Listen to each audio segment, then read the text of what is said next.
Hey guys, this is my discussion post for week 7, and it first asked us to define the difference between application and faithful response, and then also to think about what James said about work, like deeds with your faith.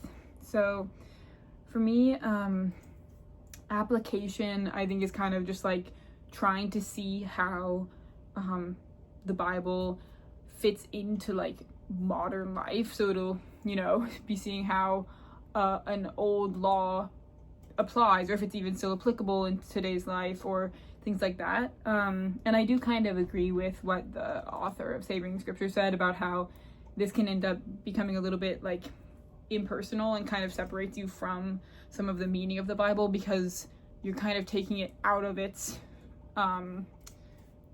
like original context and kind of just putting it in the modern world, and sometimes that can like twist the meaning of it, or even make it just like, even if it doesn't twist the meaning, it just be a little bit less impersonal.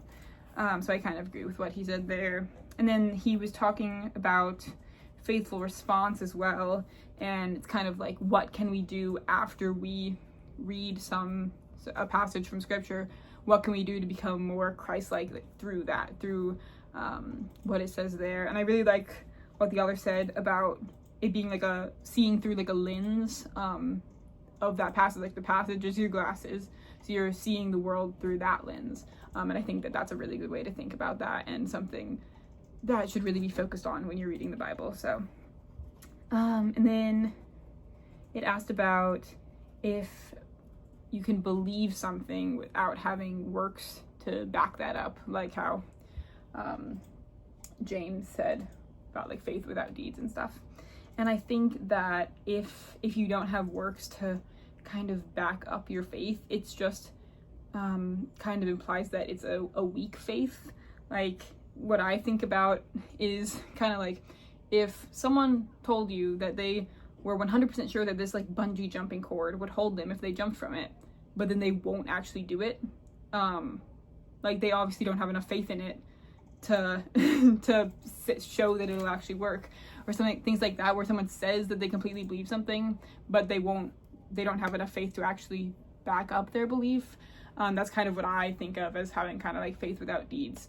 So it's like your faith isn't your deeds aren't what are saving you, but if you have a strong faith, you'll be able to like show that you really believe in that through your deeds.